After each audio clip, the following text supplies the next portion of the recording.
In 1928, audiences went to see a new film called Gang War, the story of a saxophone player who falls in love with the girl of a notorious gang leader. However, when people walked out of the theater, it wasn't the movie that they were talking about. Instead, their minds were more focused on a particular cartoon that was shown before the movie. A new Disney cartoon called Steamboat Willie, starring a brand new animated character that the world would fall in love with, named Mickey Mouse. Yeah, I bet you all were expecting this cartoon to show up on the list somewhere. Mickey was the newest creation of Walt Disney and Ub Iwerks. Disney himself came up with the character on a train ride back to California after a disastrous meeting in New York trying to maintain the rights of his current creation, Oswald the Lucky Rabbit. This new character's name was originally Mortimer Mouse, and over the years, several people have claimed credit for the name change, including legendary Hollywood actor Mickey Rooney. He says, "I want to show you something, Mickey."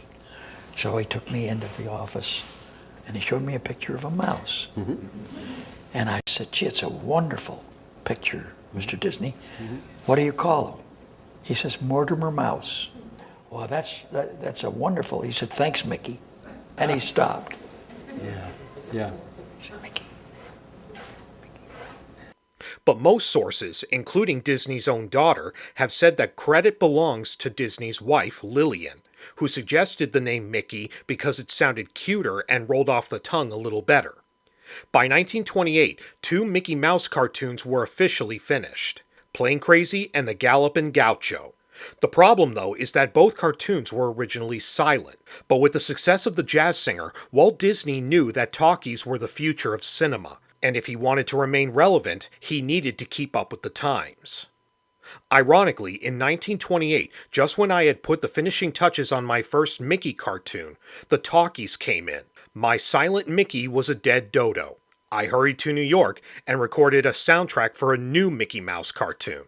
And thus, Plain Crazy and The Gallopin' Gaucho were laid on the back burner to make room for the very first Mickey Mouse cartoon to be released to the public on November 18, 1928, Mickey's official birthday. So Mickey plays the employee of a paddle steamer, captained by a character that would later become Pete.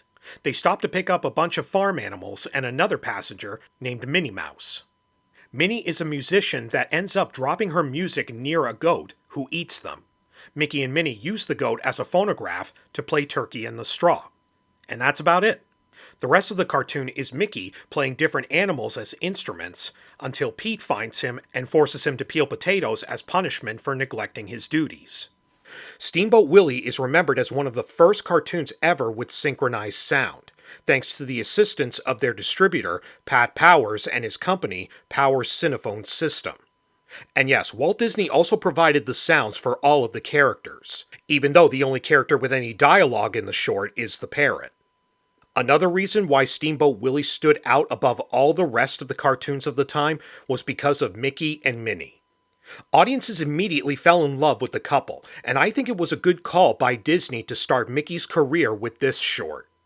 I've seen both Plain Crazy and The Gallopin' Gaucho, and I have to say, I don't think Mickey or Minnie are as charming as they are in Steamboat Willie.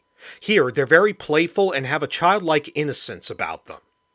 Mickey especially was established as a sympathetic underdog, similar to silent cinema stars like Charlie Chaplin and Harold Lloyd. Even the title, Steamboat Willie, is believed to be inspired off of the Buster Keaton film Steamboat Bill Jr., which contained one of the most iconic stunts ever caught on cinema. So incredible that many of the crew members had to look away, afraid the stunt was going to go wrong.